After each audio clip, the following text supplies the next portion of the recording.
সবাই আমাদের জন্য দোয়া রাখবেন। আমাদের ইউটিউব চ্যানেল সবাই সাবস্ক্রাইব করে পাশে থাকবেন, ভালোবাসা দিয়ে একটা গঠনমূলক কমেন্ট করবেন। আমি পাপী গুনাহগার,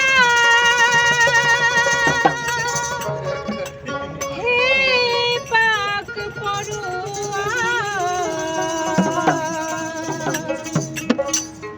সমস্ত প্রশংসায় আল্লাহ তোমার, সমস্ত প্রশংসায় আল্লাহ তোমার।